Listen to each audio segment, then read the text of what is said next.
Hello friends, this is Rani Sharma and welcome to my channel be a teacher. आजकल सबसे पहले मैं कहना चाहूँगी कि देश में जो पेंडेमिक फैला हुआ है, इस महामारी से बचने के लिए जितना हो सकता है आप अपने आप को सुरक्षित रखिए और जो भी प्रिकॉशन है वो अपनाइए और आपके आसपास हैं उन लोगों को भी एक उम्मीद दीजिए कि किस तरह से बचा जा सकता है। और यदि कोई पॉजिटिव है आपका रिश्तेदार या फिर कोई फ्रेंड्स वगैरह, तो उनको भी बताइए, मोटिवेट कीजिए कि कुछ नहीं होता है। मन आप अपना अच्छा रखेंगे और मन से पॉजिटिव रहेंगे ना कि नहीं मुझे कुछ नहीं होगा, मैं ठीक हो जाऊंगा, तो सब ठीक हो ही जाएगा। ठीक है, और सब ठीक है। लेकिन जो स्टूडेंट हैं और या कुछ काम नहीं कर रहे हैं, जो लोग फ्री बैठे हुए हैं, लेकिन कुछ काम तो करना ही है, भविष्य में जॉब तो करना ही है, तो उन लोगों को मुझे लगता है कुछ ना कुछ सीखते रहना चाहिए। तो आज का जो मेरा टॉपिक है वो यही है, लर्निंग, यानी कि अधिगम। अधिगम क्या होता है, अधिगम वक्र क्या होते हैं, इसकी डेफिनेशन क्या है, इसको क्या क्या फैक्टर प्रभावित करते हैं, ये किस तरह से हम इनको यूज़ करते हैं, तो ये सारी चीज़ें ना आज हम इस चैप्टर के अंदर पढ़ने वाले हैं।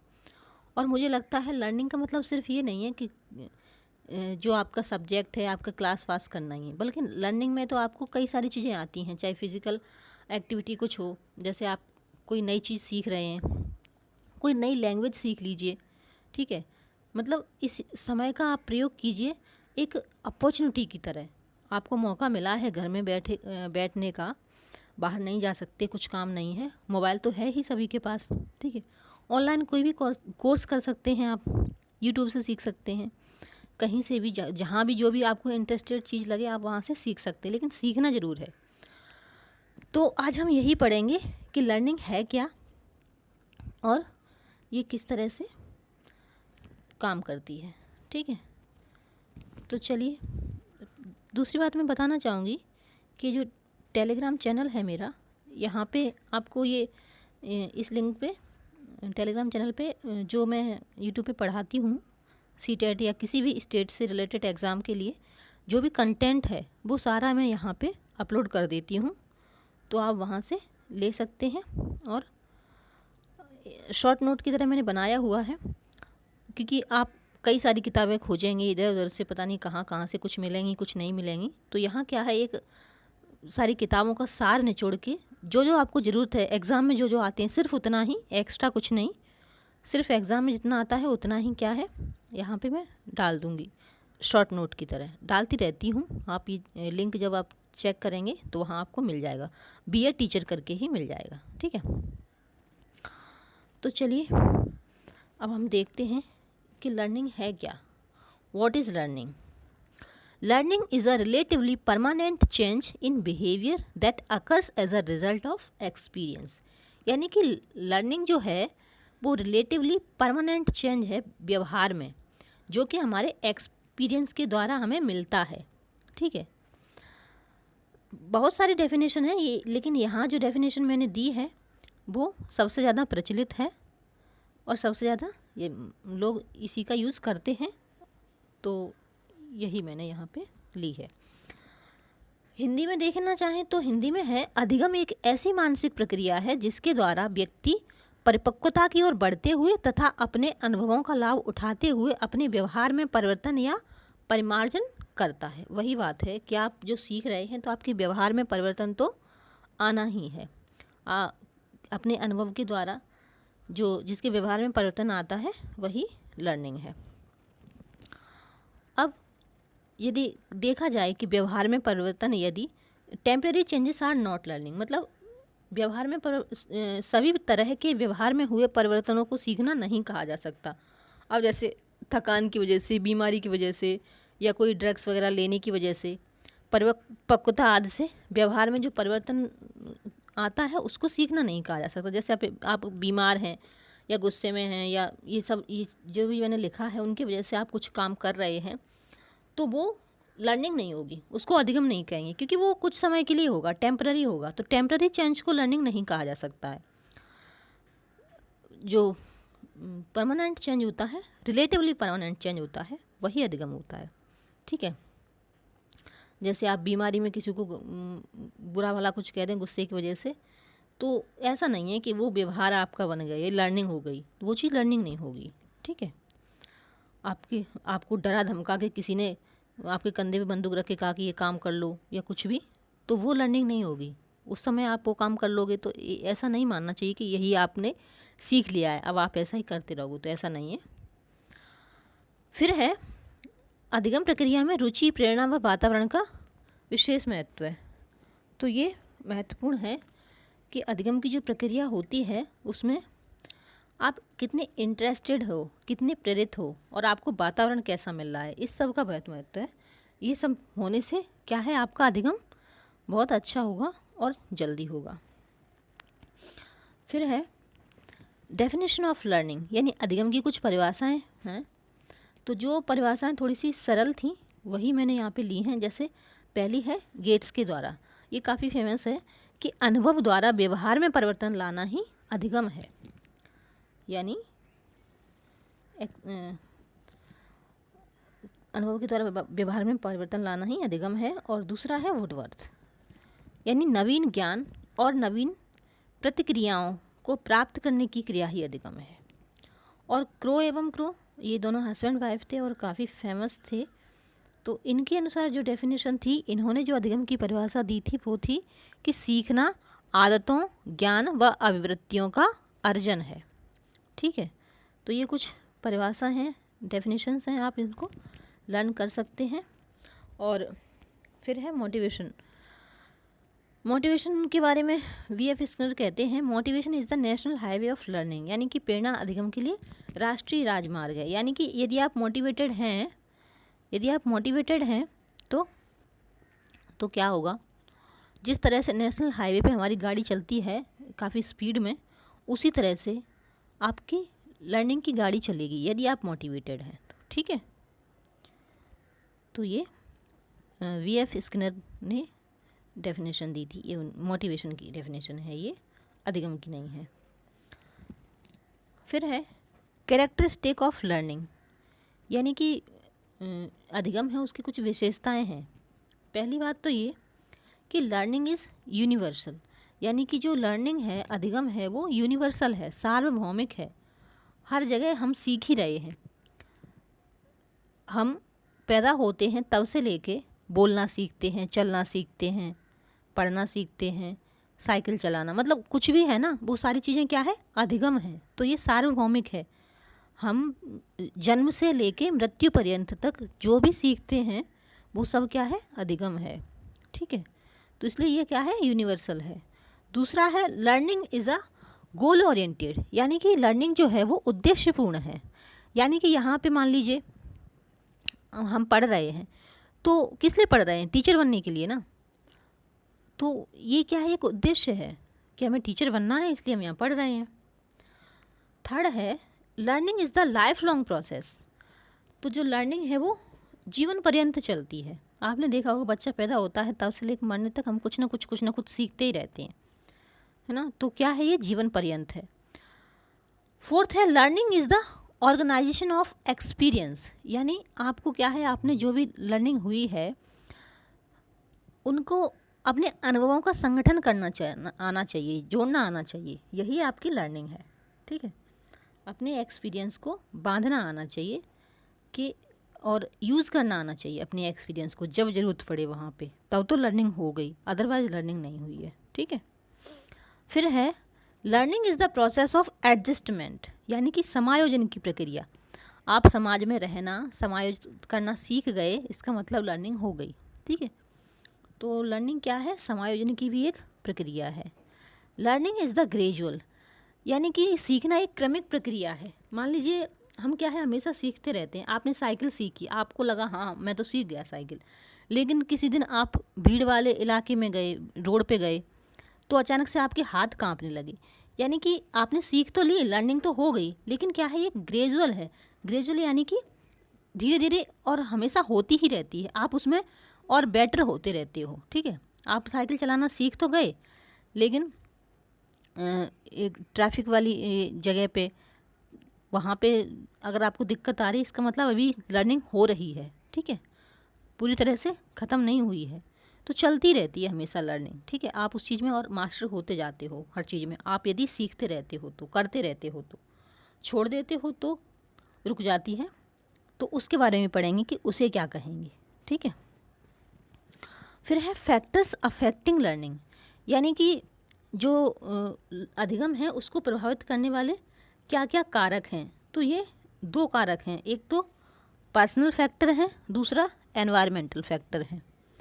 पर्सनल यानी कि व्यक्तिगत कारक, और एनवायरमेंटल यानी कि पर्यावरण संबंधी कारक। तो शिक्षार्थी संबंधित कारक कौन कौन से हैं? तो लर्नर रिलेटेड फैक्टर जो हैं, यानी कि शिक्षार्थी संबंधित कारक, वो है मोटिवेशन। यदि आप मोटिवेशन यानी कि अभिप्रेरणा, यदि आप मोटिवेटेड हैं कोई काम सीखने के लिए, भाई आपने सोचा कि भाई मुझे नया मोबाइल लेना है और उसको चलाना सीखना है, तो आप उसको 2 दिन में, क्या जिस दिन लेके आओगे उस दिन सीख लोगे। हालांकि ग्रेजुअल है, धीरे धीरे फिर और चीज़ें सीखते जाओगे, लेकिन जितना ज़्यादा हो सकेगा, यदि आप बहुत ज़्यादा मोटिवेटेड हो तो उसी दिन सीख लोगे। साइकिल नहीं आई है तो आप कितनी बार भी गिरोगे, लेकिन जिस दिन आएगी उस दिन खूब सारा सीखोगे और फिर सीखते रहोगे, यदि आप मोटिवेटेड हो तो। दूसरा है एज, यानी कि आयु। इसका बहुत महत्वपूर्ण रोल है। क्यों? क्योंकि आप एज के अकॉर्डिंग ही लर्निंग होती है। आप ये सोचो कोई 2 महीने का बच्चा दौड़ने लगे तो ऐसा तो नहीं होगा ना, जब तक उसके पैरों में जान नहीं आएगी वो कैसे दौड़ेगा। और फिर है तो आयु यानी एज भी काफ़ी महत्वपूर्ण रोल प्ले करती है। थर्ड है मैच्योरिटी, यानी परिपक्वता। आप किसी चीज़ को सीखने के लिए जब तक परिपक्व नहीं होंगे तब तक नहीं सीख सकते, और परिपक्व हैं तो आप सीख जाएंगे।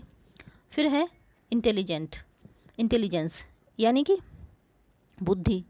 किसका इंटेलिजेंस कैसी है वो उसी हिसाब से सीखेगा। जिसका IQ ज़्यादा है वो ज़्यादा जल्दी सीख जाएगा, जिसका थोड़ा कम है तो वो थोड़ा समय लेगा, लेकिन सीख वो भी जाएगा।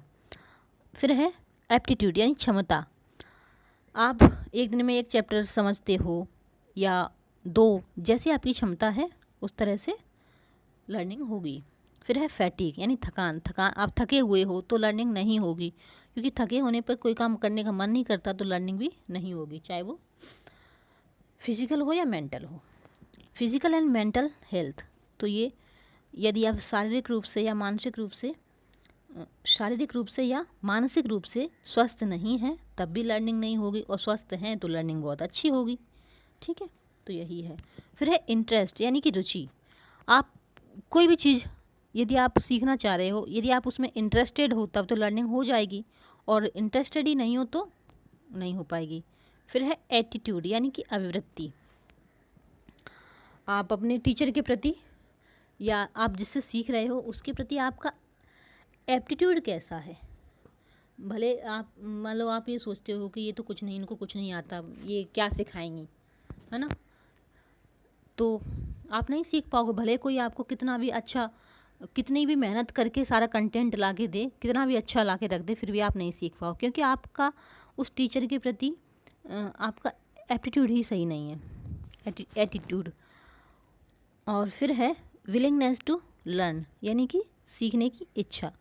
आप कितना आपको क्या लगता है, आप यदि नेगेटिव ही सोचोगे, नहीं मैं ये नहीं सीख सकता, मैं नहीं सीख सकता, तो नहीं सीख पाओगे। लेकिन यदि आप सोचोगे कि हाँ मैं ये सीख सकता हूँ, भले आप ये सोचो कि भाई मेरी एज हो गई, मैं तो हिंदी मीडियम से पढ़ा हूँ, मैं कैसे सीख सकता हूँ इंग्लिश, तो नहीं सीख पाओगे। लेकिन ये सोचो कि ज़रूर सीख सकता हूँ, क्यों नहीं सीख सकता, तो सीख लोगे, ठीक है। यानी आप विलिंगनेस टू लर्न होगी ये। फिर है एस्पिरेशन लेवल, यानी आकांक्षा का स्तर, कि मान लीजिए आपकी क्या आकांक्षा है, आप कितना चाहते हो। कोई है जिसको यदि खाना भी नहीं मिल रहा है तो उसके लिए खाना मिल जाए, यही आकांक्षा का स्तर होगा। और कोई ये है कि जो सोने पे है, काफ़ी सारे सोना है उसके बाद, फिर भी उसका पेट नहीं भर रहा है, बोला और चाहिए और चाहिए और चाहिए। तो ये क्या है, एक एस्पिरेशन लेवल है कि किसका कितना है, वो उसी हिसाब से सीखता है। आप सीखना चाहते हो तो सीख जाते हो, यदि आप नहीं सीखना चाहोगे तो नहीं सीखोगे। यानी जी एस्पिरेशन लेवल जो आपका है वो कितना है उस पर निर्भर करता है। फिर है टीचर रिलेटेड फैक्टर्स, यानी शिक्षक संबंधी कारक। शिक्षक संबंधी कारक क्या हैं? पहला तो है टीचिंग लर्निंग एक्टिविटीज़, यानी पाठ्य सहगामी क्रियाएं, कि क्लास में आप बच्चे को पढ़ा रहे हो तो बच्चा कितना इंटरेस्ट ले रहा है, बच्चे को चीज़ें समझ आ रही हैं कि नहीं आ रही हैं, आप उसको किस तरह से पढ़ा रहे हो, ठीक है, आप जो एक्टिविटीज़ करा रहे हो वो कितनी उद्देश्यपूर्ण है। दूसरा है knowledge of the subject and behaviour, यानी टीचर, जिस सब्जेक्ट का टीचर है उसको उस सब्जेक्ट का कितना नॉलेज है और उसका व्यवहार कैसा है बच्चों के प्रति। कुछ बच्चे थोड़ा सा इंटेलिजेंट हैं तो उनको आप सर पे चढ़ा के रखते हो, कुछ थोड़ा सा वीक हैं या फिर कुछ थोड़ा सा देर में सीखते हैं, उनको आप इग्नोर करते हो, तो ऐसा व्यवहार टीचर का नहीं होना चाहिए, ठीक है। आजकल देखा होगा कई सारे वीडियो आ रहे हैं कि टीचर जाके, रिपोर्टर जाके उनसे कुछ पूछते हैं, वो बता नहीं पाते हैं और फिर वीडियो वायरल हो जाते हैं। तो नॉलेज जो आपको होना चाहिए अपने सब्जेक्ट का, ये बहुत महत्वपूर्ण है, काफ़ी अच्छे से नॉलेज होना चाहिए आप जिस सब्जेक्ट के टीचर हो। थर्ड है टीचिंग मेथड एंड रीइंफोर्समेंट, यानी कि आपकी क्लास में 45 बच्चे हैं, कुछ तो सीख रहे हैं, आप जो जिस मेथड से पढ़ा रहे हैं उससे सीख पा रहे हैं, लेकिन कुछ नहीं सीख पा रहे हैं, तो आपको क्या है, कई सारे मेथड यूज़ करने चाहिए क्लास में ताकि सभी बच्चे सीख सकें, ठीक है। और उन्हें रेनफोर्स करना चाहिए, जैसे जैसी ज़रूरत हो वैसी, शाबाशी देना है, डांटना है, या जो भी है, मतलब रेनफोर्स करना ही है बच्चे को ताकि वो सीखने के लिए तत्पर रहें और सीखते रहें।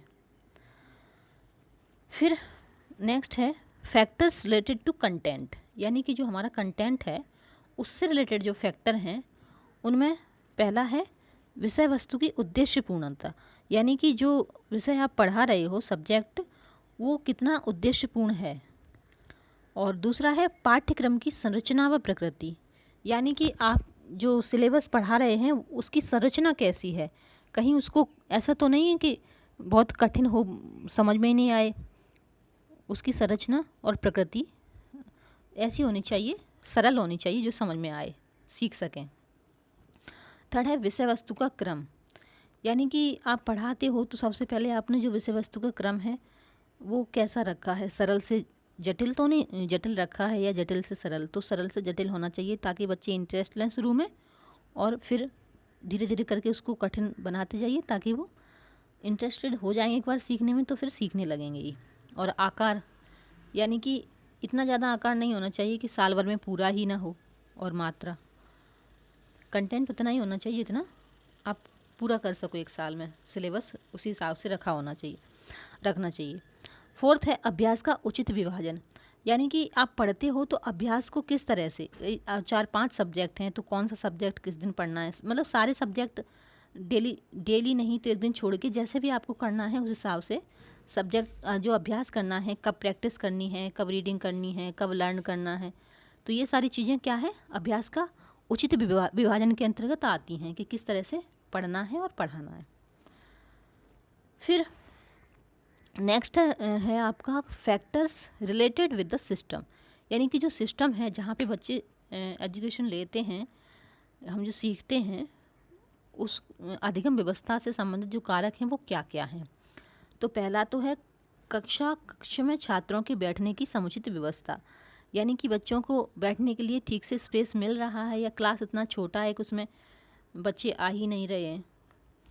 दूसरा है विद्यालय व परिवार का वातावरण, यानी विद्यालय में उसको एक स्वस्थ वातावरण मिलना चाहिए और परिवार में वो मिल पा रहा है या नहीं, या उस बच्चे को डांटना, फटकारना, खाना ना देना, या मतलब कुछ गलत तो नहीं हो रहा बच्चे के साथ, वो सारी चीज़ें भी बहुत महत्वपूर्ण रोल प्ले करती हैं।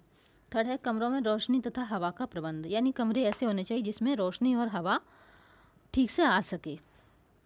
फोर्थ है उपकरण एवं प्रयोगशाला की व्यवस्था, यानी कोई लैब है स्कूल में तो वहाँ सारे उपकरण ठीक से होने चाहिए, प्रयोगशाला की व्यवस्था होनी चाहिए ताकि बच्चे करके सीख सकें। फिर और क्या है इसमें, डोमेन्स ऑफ लर्निंग, ये अधिगम के क्षेत्र बीएस ब्लूम ने 1956 में दिए थी थियरी, उसमें उन्होंने domains of learning 3 domains of learning दिए थे। पहला था कॉग्निटिव डोमेन, यानी संज्ञान, समझ से रिलेटेड, कि समझ कैसे विकसित होती है। दूसरा था साइकोमोटर यानी मनोगत्यात्मक, गति करते हुए। और थर्ड था अफेक्टिव डोमेन यानी संवेग पक्ष, संवेग जो हमारे अंदर होते हैं। तो ये सारी चीज़ें क्या थी, ये अधिगम के क्षेत्र के अंतर्गत आती हैं। अब नेक्स्ट क्या था, लर्निंग कर्व्स थे कि अधिगम के वक्र जिन्हें हम कहते हैं। ये 1885 में हरमन एबिंगहॉस के द्वारा दिए गए थे, फिर इनमें सुधार भी हुआ था। और क्या क्या थे, कर्व ऑफ इक्वल रिटर्न्स था, पॉजिटिव एक्सेलरेशन या फिर कॉन्केव कर्व कहेंगे, और नेगेटिव एक्सेलरेशन या फिर कॉन्वेक्स कर्व कहेंगे, या एस शेप्ड कर्व कहेंगे। तो ये थे। अब इनको हम थोड़ा डिटेल में देख लेते हैं कि ये कैसे काम करते हैं और क्या थे। पहले तो डेफिनेशन जानेंगे कि what does learning curve means. तो लर्निंग कर्व का मतलब क्या होता है, graphical representation of the rate of progress of learning, यानी कि सीखने की प्रक्रिया में एकदम से दक्षता हासिल नहीं होती है। सीखने की जो गति होती है वो कभी तीव्र होती है और कभी मंद होती है, और कभी क्या है बिल्कुल ही रुक जाती है। तो जो बिल्कुल रुक जाती है वहाँ पठार आ जाता है, उसको हम पठार कहते हैं। तो चलिए देखते हैं कि ये जो कर्व हैं वो यानी कि इनकी स्टेज क्या है, stages of learning curves. Learning curve की जो स्टेज या फिर अवस्थाएं हैं वो कैसी होती हैं। तो वो 3 अवस्थाएं होती हैं। पहली तो है इनिशियल स्टेज यानी कि प्रारंभिक अवस्था, दूसरी है मिडिल स्टेज यानी कि मध्य अवस्था, थर्ड है लास्ट स्टेज यानी कि अंतिम अवस्था। अब 3 स्टेजेस हैं और ये कर्व हैं। पहला कर्व है इक्वल रिटर्न, यानी कि इक्वल रिटर्न्स यानी कि रिटर्न की स्पेलिंग गलत है,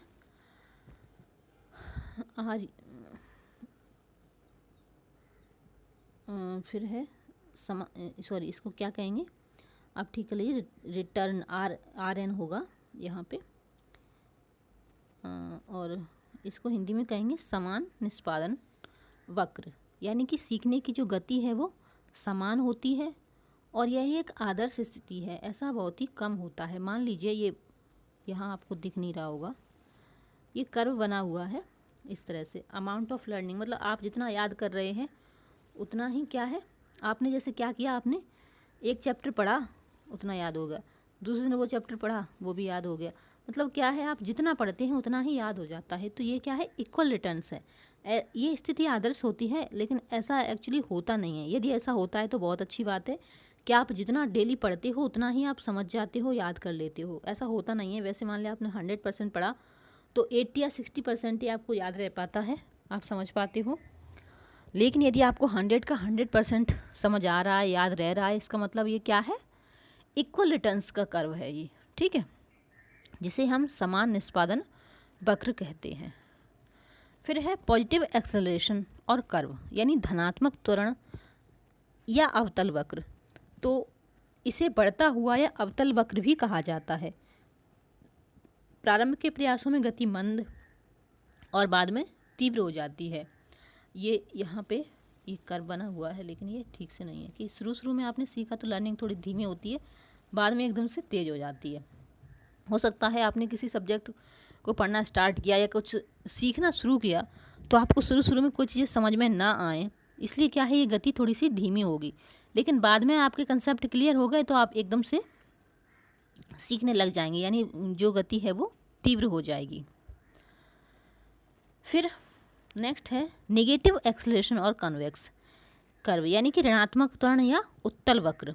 इसमें क्या है, ये घटता हुआ या हास निष्पादन वक्र है, इसको उत्तल चक्र या कहते हैं, और ये थकान, अनिच्छा आदि के कारणों से होता है। मान लीजिए ये वक्र बना हुआ ठीक से दिख नहीं रहा है, इसमें क्या होगा, पहले तो आपकी लर्निंग खूब अच्छे से होगी, तेज़ी से होगी, फिर अचानक से धीरे धीरे घटने लगेगी। क्यों? हो सकता है शुरू में आपने जो पढ़ा है वो आपको अच्छे से आता हो और बाद में आप जो पढ़ रहे हैं वो या तो कठिन हो, आपको समझ में ना आ रहा हो, या थकान हो गई हो, या इच्छा ना हो, कुछ भी कारण हो सकता है। इससे क्या होगा, फिर आपको चीज़ें आपकी जो सीखना है वो रुक जाएगा, ठीक है, या कम हो जाएगा। फिर है एस शेप्ड और मिक्स कर्व, यानी कि एक एस आकारी या मिश्रित वक्र। इसमें क्या है, शुरुआत में धीमी गति, फिर तीव्र और अंत में फिर धीमी हो जाती है। मान लीजिए यहाँ फिर से ये रेड कलर डाल के बड़ी गलती की, कुछ दिख ही नहीं रहा है। क्या होगा, पहले धीमी गति होगी, फिर गति बढ़ेगी और फिर धीमी हो जाएगी। ठीक है, इस तरह से ये एस शेप्ड वक्र कहलाएगा। शुरुआत में आप धीरे धीरे सीख रहे थे, फिर अचानक से तेज़ी से सीखने लगे, फिर से धीमी गति हो गई, तो ऐसे अधिगम को क्या कहेंगे, एस शेप्ड वक्र कहेंगे। फिर है प्लेट्यू इन लर्निंग, यानी अधिगम में पठार। पठार क्या होता है, अ लॉन्ग फ्लैट और हॉरिजॉन्टल स्ट्रेच, यानी कि क्या किया आपने, पहले तो धीरे धीरे सीख रहे थे, फिर और ज़्यादा सीखा, लेकिन फिर एकदम से ही रुक गई, पठार आ गया, बिल्कुल ही आपकी जो लर्निंग थी वो एकदम से ही बंद हो गई। तो जब बिल्कुल ही लर्निंग बंद हो जाती है, रुक जाती है, ठहर जाती है, स्टेगनेंट हो जाती है, तो वहाँ प्लेट्यू कहलाता है। ठीक है, अब reason of plateau in learning, तो जो अधिगम में प्लेट्यू यानी कि पठार आता है, उसके कारण क्या है, तो उसके कारण हो सकते हैं कार्य की जटिलता, यानी काम इतना जटिल है कि आपका मन ही नहीं लग रहा है, इच्छा ही ख़त्म हो गई आपको वो करने से। दूसरा है ज्ञान की सीमा, यानी कि बस हो गया इतना ही, जितना था सारा पढ़ चुके। ठीक है, थर्ड है शारीरिक व मानसिक क्रिया में कमी, यानी आप फिजिकली या मेंटली थका हुआ फील कर रहे हो या मन नहीं कर रहा है, अब पढ़ने का मन ही नहीं कर रहा है। थकावट, रुचि का अभाव और वातावरण की कमी, यानी या तो आपको थकान है या आप वो चीज़ सीखने में इंटरेस्टेड नहीं रहे आप, या फिर आपको एटमॉस्फेयर नहीं मिल पा रहा है, ऐसा वातावरण नहीं मिल पा रहा है आप जैसा सीखना चाहते हो। वही आप जैसे रह रहे हो, पढ़ना चाह रहे हो, लेकिन हो क्या रहा है, यानी आप जहाँ पढ़ते हो वहाँ ऐसा माहौल ही नहीं है, दिन भर ऐसे ही शोर हो रहा है, या कुर्सी टेबल पे बैठ के पढ़ना आपको अच्छा लगता है, लेकिन ऐसी व्यवस्था नहीं हो पा रही है, या मतलब कुछ भी ऐसी चीज़ हो सकती है जहाँ माहौल ना हो सीखने का, तो उसको क्या कहेंगे, वातावरण की कमी। और फिर है परिपक्वता में कमी, यानी कि आप कोई चीज़ सीखना चाहते हैं, लेकिन आप उस चीज़ के लिए अभी परिपक्व नहीं हुए हो, मैच्योर नहीं हुए हो, तो वो आप नहीं सीख पाओगे, पठार आ जाएगा वहाँ। फिर है कार्य के प्रति उदासीनता, गलत आदतों से सीखना, यानी आप जो काम सीख रहे हो मन ही नहीं लग रहा उसमें, या गलत तरीके से सीख रहे हो। कोई चीज़ अगर गलत तरीके से सीखते हैं तो क्या होता है, पठार आ जाता है। और सीखने की अनुचित विधियों का प्रयोग, यानी जो सही तरीके हैं उनसे ना सीख के आप गलत तरीक़ों से सीख रहे हो। ठीक है, अनुचित विधियाँ प्रयोग कर रहे हो, तो इससे क्या है, पठार आ जाएगा सीखने में, अधिगम में, और आपका अधिगम रुक जाएगा। सॉल्यूशन क्या है, सॉल्यूशन वही है कि ये जो सारी चीज़ें हमने अभी देखी थी उनको उल्टा कर दो, जैसे कार्य जो जटिल है उसको सरल बना दो, ज्ञान की सीमा रहने ही मत दो, और शारीरिक मानसिक रूप से जो क्रिया में कमी है उसको पॉजिटिविटी में लेके आओ, किसी तरह से उसको बढ़ाओ, एनर्जी को, थकावट दूर करो, इंटरेस्ट लेके आओ सब्जेक्ट में, और वातावरण ऐसा बनाओ, माहौल बनाओ ताकि पढ़ने में मन लगे, और परिपक्व होने के बाद ही पढ़ो। और कार्य के प्रति जो उदासीनता है उसको इंटरेस्टिंग बनाओ, जो गलत आदतों से सीख रहे हो उनको करेक्ट सही आदतों में कन्वर्ट करो। ठीक है, अनुचित विधियों का प्रयोग मत करो, जो सही विधियां हैं उसी उनको प्रयोग करके सीखो। बस इतना ही था। वीडियो पसंद आया हो तो लाइक कीजिए, शेयर कीजिए, और आप चैनल पे नए हैं तो चैनल को सब्सक्राइब कर लीजिए। और आपको लगता है ये आपके काम का नहीं है, लेकिन आपका कोई फ्रेंड ऐसा है जो CTET या किसी अदर स्टेट टेट का एग्ज़ाम प्रिपेयर कर रहा है और उसको सही माहौल नहीं मिल पा रहा है, तो यहाँ उसको ये शेयर कर दीजिए ताकि, और बोलिए कि वो यहाँ से ज़्यादा बेहतर तरीके से सीख सकता है। और किसी भी तरह की कोई क्वेरीज़ हो तो आप कमेंट बॉक्स में कमेंट करके पूछ सकते हैं, मैं उचित सॉल्यूशन देने की उचित सॉल्यूशन देने की कोशिश करूँगी। और वीडियो देखने के लिए धन्यवाद। Thank you so much.